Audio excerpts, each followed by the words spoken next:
좋은 교회 또 복된 주일 이렇게 와서 함께 예배 드릴 수 있어서 감사합니다. 여러분 많이 더우시죠? 주차장에 차를 대고 이렇게 올라오는데도 막 등에서 땀이 막 주르륵 흐르는 그런 무더운 날씨입니다. 여러분 몸과 마음이 많이 지쳐 계실 텐데 오늘 또 말씀을 통해서 예배를 통해서 주의 임재 가운데 세임 없는 그런 복된 시간 되시기를 축복합니다. 우리가 읽은 마태복음 5장 그리고 7장까지는 하나님 나라의 대강령이라고 불리는 산상수훈의 말씀이 기록되어 있습니다. 하나님 나라 백성, 즉 우리 그리스도인들의 정체성은 무엇인가? 우리는 누구인가? 그리고 어떤 삶을 살아가야 하는가? 이 삶의 기준이 무엇인지에 대해서 산상수훈의 말씀은 가르쳐 주고 있습니다. 한 목사님께서 산상수훈의 말씀을 묵상하면서 한 권의 책을 출간했는데 그 책 제목이 예수님처럼 살 수 없을까입니다. 예수님처럼 살 수 없을까? 산상수훈의 말씀을 가장 잘 요약한 제목이라고 생각합니다. 예수님처럼 살아가는 것, 그리고 예수님 닮아가는 것, 이것이 우리 그리스도인의 삶의 목표요, 지향점이어야 합니다. 이 책의 한 부분을 제가 좀 소개해 드리고자 합니다. 나는 산상설교에서 예수님의 초상화를 본다. 산상설교 안에는 예수님의 인격과 사상과 교훈이 그림처럼 선명하게 담겨 있다. 산상설교를 깊이 묵상하면 예수님이 누구시며 예수님의 사상이 무엇이며 예수님이 어떤 일을 하러 이 세상에 오셨으며 예수님이 어떤 가르침을 베풀었는가에 대해 알 수 있다. 산상설교를 깊이 바라보면 볼수록 예수님의 얼굴이 더 분명하게 보인다라고 예수님처럼 살 수 없을까 책을 기록한 백금산 목사님이 이런 글을 남겼습니다. 산상설교를 깊이 바라보면 볼수록 예수님의 얼굴이 더 분명하게 보인다. 저는 이 목사님의 이 통찰에 좀 매료되었습니다. 산상수훈에 담긴 교훈을 통해서 예수님의 인격과 또 예수님의 사상과 더 나아가서는 예수님의 인자한 모습은 과연 어떨까라고 하는 주님의 얼굴을 떠올릴 수 있는, 묵상할 수 있는 것, 이것은 우리에게 영적인 유익을 준다고 생각합니다. 여러분 예수님의 얼굴이 어떤가 한번 생각해 보신 적이 있습니까? 사실 예수님의 모습은 어떤지 우리는 전혀 알 수가 없죠. 사진으로 기록된 것이 없으니까. 시중에 나와 있는 예수님의 얼굴도 사실 다 상상인 것입니다. 그리고 또 많이 서구화되어 있죠. 그래서 막 미국 사람처럼 보이기도 하고 그렇습니다. 역사적으로 볼 때 신앙의 거장들은 예수님의 얼굴은 과연 어떤 모습일까를 많이 묵상했다라고 그렇게 기록에 남겨져 있습니다. 예수님의 말씀과 예수님의 성품 그리고 예수님의 행적 속에서 과연 예수님의 얼굴은 어떤 모습일까? 얼마나 인자한 모습일까? 우리에게 유익이 됩니다. 바라기는 오늘 산상수훈의 말씀을 우리가 짧게 묵상하는데 이 말씀을 통해서 예수님을 보고 또 예수님의 음성을 듣고 예수님의 얼굴을 마주 대하는 그런 은혜가 있기를 축복합니다. 또한 오늘 이 말씀이 우리에게 우리 자신을 비추는 거울이 되어서 지금 나는 예수님을 얼마나 닮아 있는가 자기를 점검할 수 있는 그런 시간이 되시기를 바랍니다. 오늘 본문 1절 말씀 보시면 예수님께서 어떻게 산상설교를 하게 되셨는지 그 배경을 설명합니다. 이 한 구절에서 우리는 적어도 두 가지 특이점을 발견할 수 있는데요. 우리 1절 말씀을 같이 한번 읽겠습니다. 1절 말씀, 예수께서 무리를 보시고 산에 올라가 앉으시니 제자들이 나아온지라. 아멘. 지금 큰 무리가 예수님을 따르고 있습니다. 당시에는 오늘날처럼 마이크 시설이나 음향 시설이 없기 때문에 높은 지대에서 무리들에게 가르치는 것이 랍비들의 전통이었습니다. 그래서 예수님은 산에 오르셨습니다. 그런데 오늘과 동일한 본문을 기록한 누가복음 6장에 보시면 예수님께서 기도하러 산에 오르셨다가 내려오셔서 평지에 서서 설교하셨다, 이렇게 기록하고 있습니다. 누가복음 6장 17절 말씀을 제가 읽어드리겠습니다. 예수께서 그들과 함께 내려오사 평지에 서시니 그 제자의 많은 무리와 유대 사방과 예루살렘과 두로와 시돈의 해안으로부터 온 많은 백성도 듣더라. 아멘. 같은 사건을 기록했습니다. 같은 내용을 기록합니다. 그런데 왜 마태와 누가의 기록이 다를까요? 마태는 산에 오르셔서 지금 가르쳤다라고 기록합니다. 그런데 누가는 산에서 내려오셔서 평지에 서서 가르쳤다라고 기록합니다. 하나는 맞고 하나는 틀린 것인가?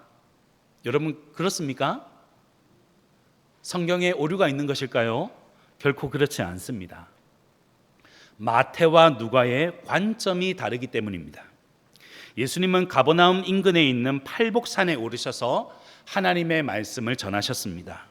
말이 산이지 동네 어디서나 찾아볼 수 있는 나지막한 언덕이라고 생각하시면 되겠습니다. 이 언덕에 사람들이 앉을 수 있는 그런 평지가 있었습니다. 그래서 언덕을 오르셔서 내려오시면서 그 평지에서 이제 하나님의 말씀을 가르쳤다라고 누가는 있는 사실 그대로를 진술했습니다. 그래서 평지에 서셔서 설교하셨다라고 가르치죠. 하지만 마태의 관점은 조금 다릅니다. 마태는 주로 유대인들에게 복음을 설명하기 위해서 이 마태복음을 기록했습니다. 사복음서 중에서 가장 구약 성경에 인용이 많은 복음서가 무엇입니까? 마태복음이죠. 왜냐하면 유대인들은 구약 성경에 익숙했기 때문입니다. 구약의 모든 예언과 말씀을 성취하기 위해서 예수님께서 이 땅에 오셨다는 사실을 보여주기 위해서 마태는 부단히 노력했습니다. 그래서 오늘 본문 1절을 기록할 때에도 마태는 구약의 사건과 예수님을 연결시키고 있습니다. 실제로 예수님은 완만한 언덕을 오르셨지만 마치 마태는 높은 산에 오르신 것처럼 예수님은 그렇게 산에 오르셨다라고 기록했습니다. 왜 그렇게 했을까요? 마태는 구약의 어떤 사건과 예수님을 지금 연결시키고 있을까요? 여러분, 뭔가 떠오르십니까? 구약의 높은 산에 올랐던 그 사건. 출애굽기에 보면 모세는 시내산에 올라서 율법을 받았습니다. 그리고 그 율법을 받아 백성들에게 가르쳤죠.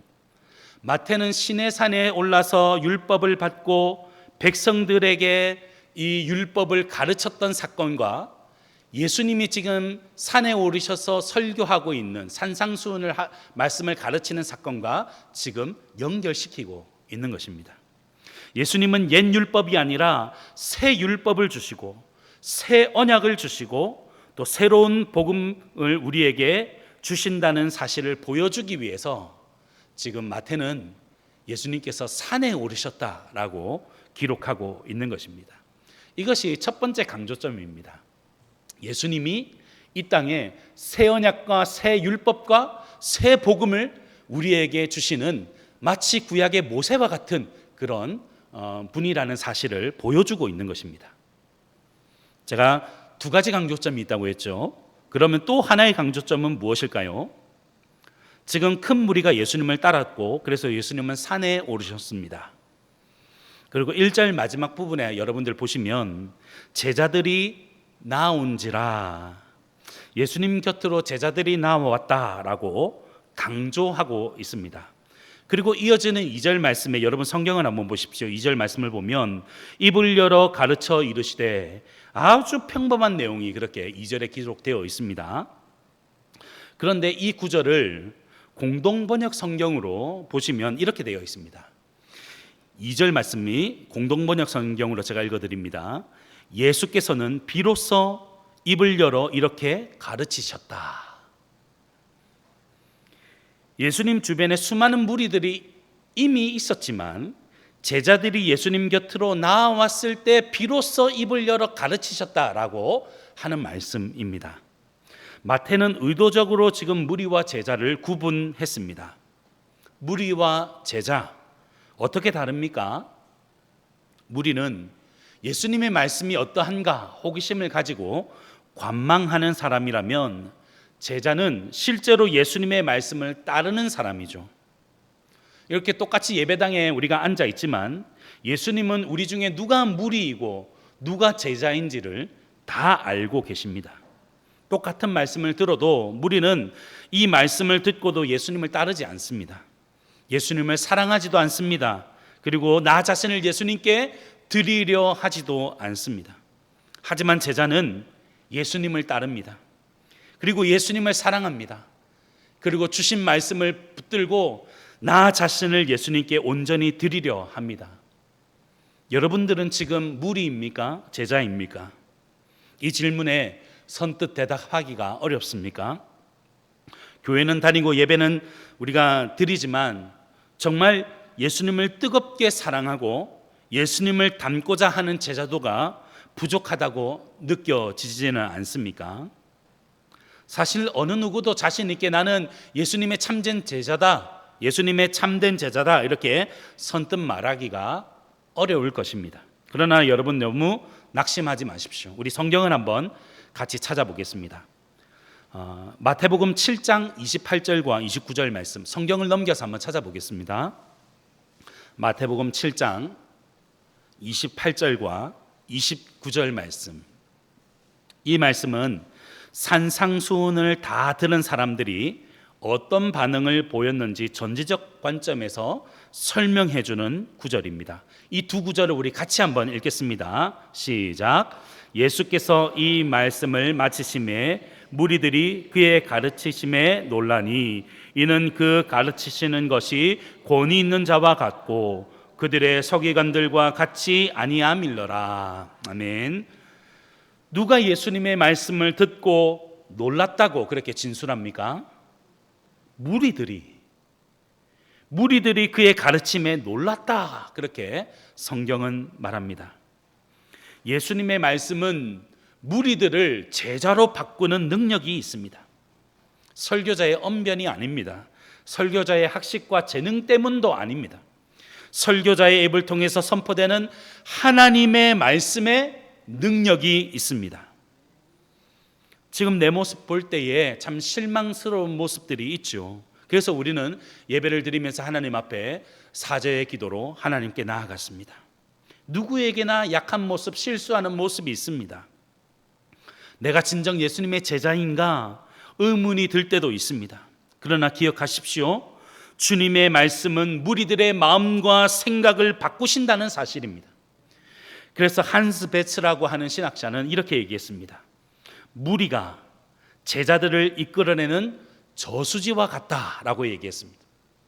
여러분, 저수지에 수많은 물들을 우리가 이제 빼내어서 꼭 필요한 농수로, 농업 용수로 그렇게 쓰지 않습니까? 마찬가지로 예수님을 간망하고 예수님을 정말 사랑하고 따르지 못했던 그런 무리들 가운데서 예수님은 하나님의 말씀의 능력으로 그들을 제자들로 부르시고 그들을 변화시키는 그런 예수님의 모습을 우리가 볼 수 있는 것입니다. 저와 여러분들이 어제까지 무리로 살았다면 오늘 예배를 드린 이후에는 예수님을 따르고 예수님을 닮아가는 주님의 제자로 살아가기로 결단하는 은혜가 있기를 축복합니다.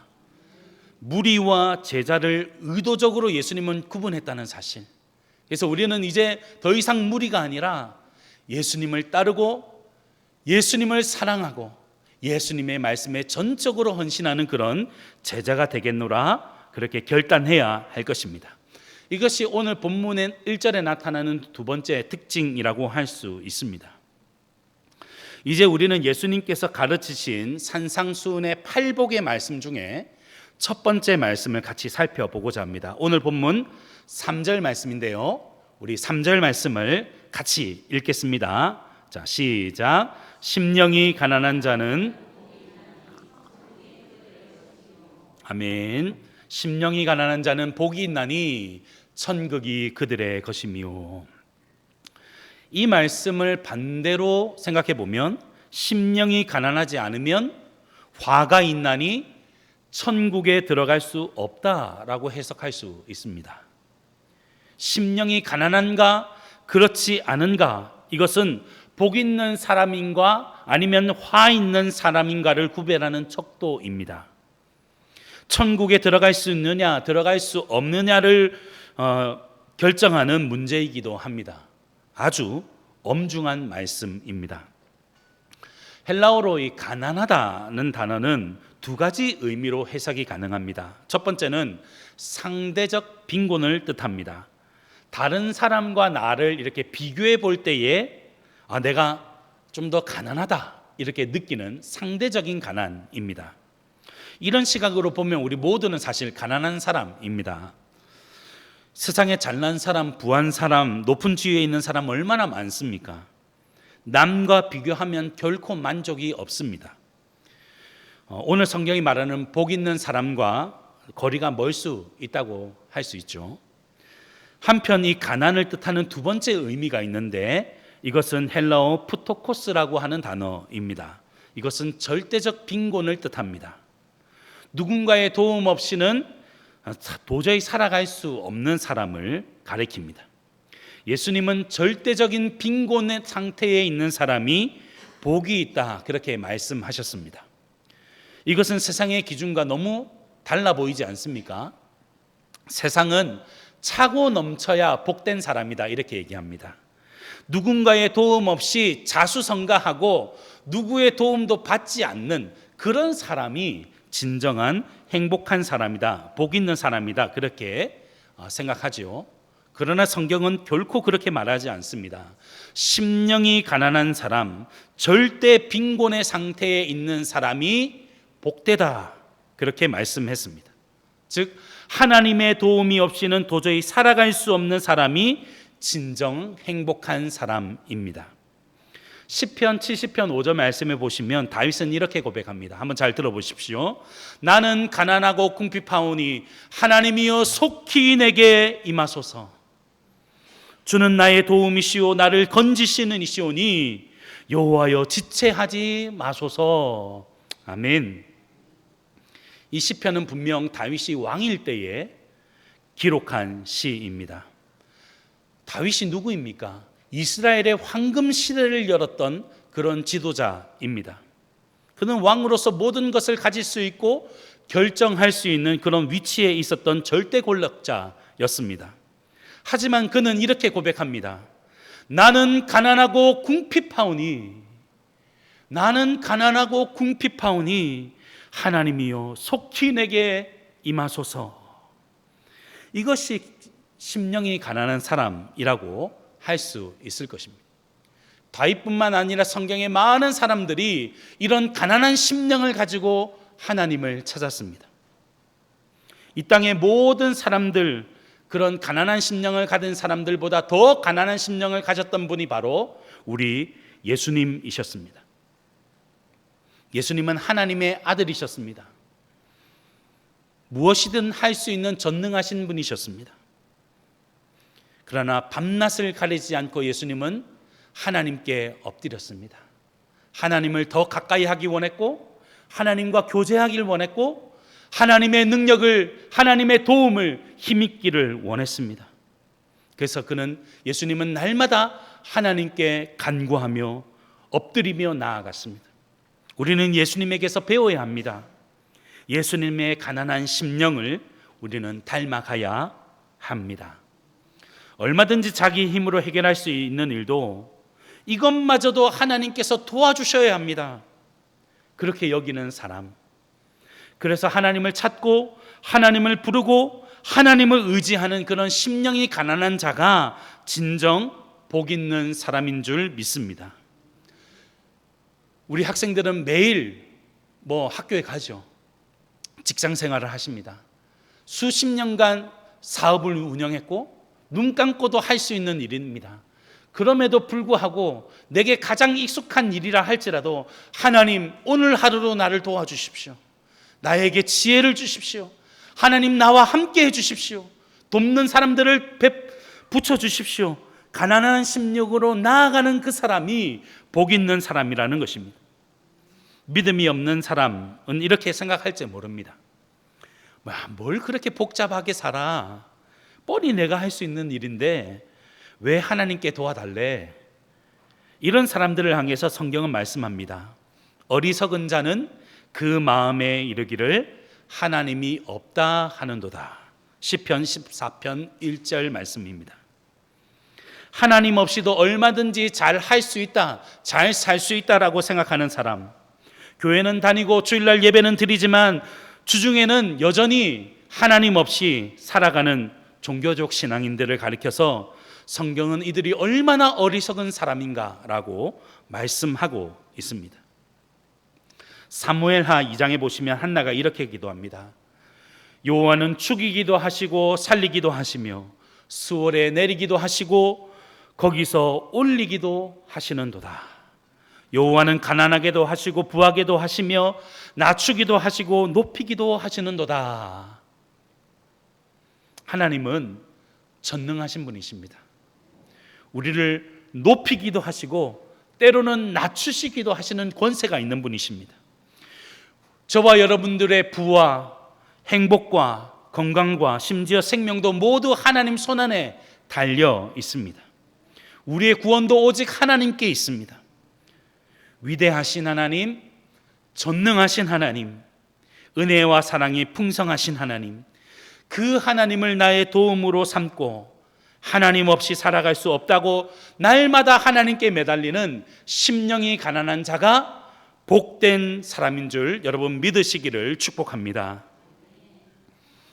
혹 여러분들 가운데서는 하나님, 제가 알아서 하겠습니다.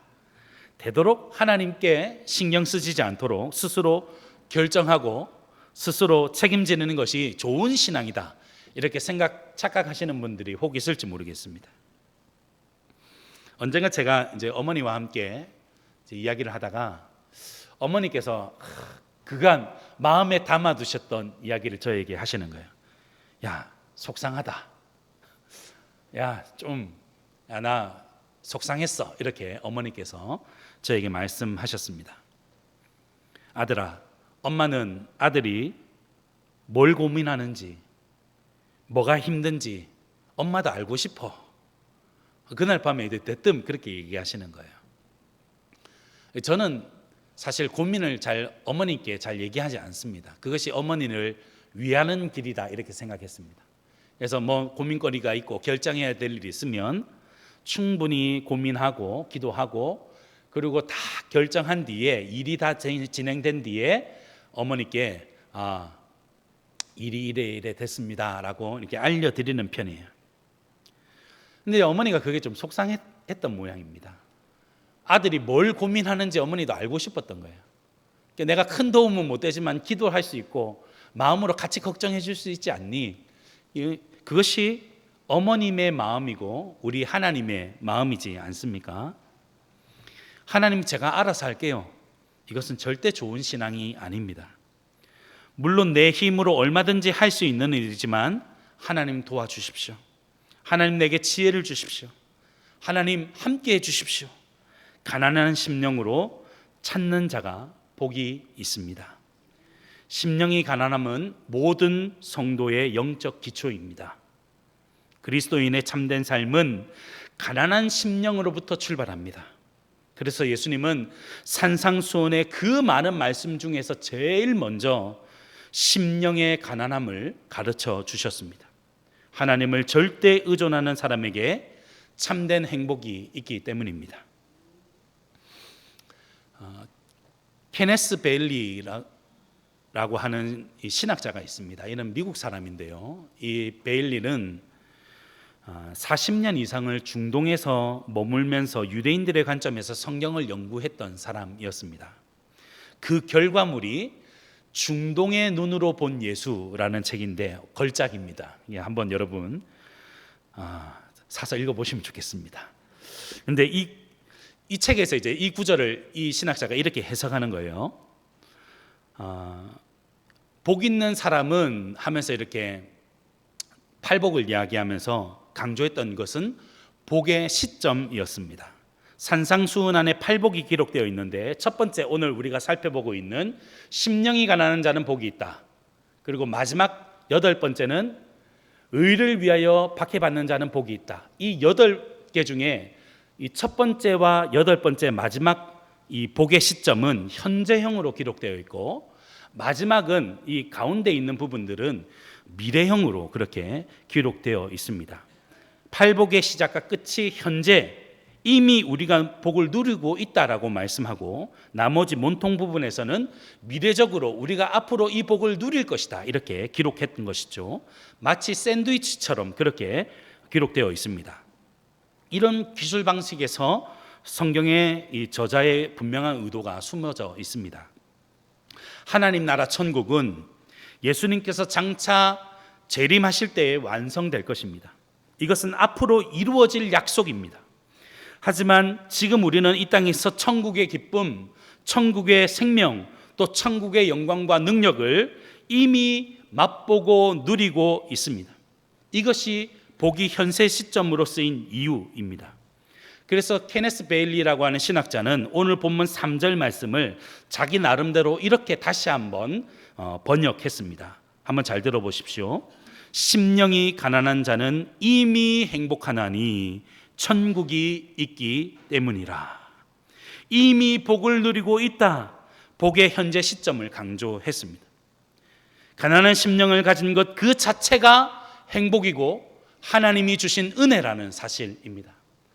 여러분, 가난한 심령으로 하나님을 찾을 때에 하늘의 기쁨을 누리고 계십니까? 하나님이 주시는 능력을 경험하셨습니까? 사람이 줄 수 없는, 하나님만이 주실 수 있는 위로를, 눈물을 닦아주시고 우리를 끌어안으시는 주님의 은혜를 경험하셨습니까? 이것이 현재 우리가 누리고 있는 복이라는 사실입니다.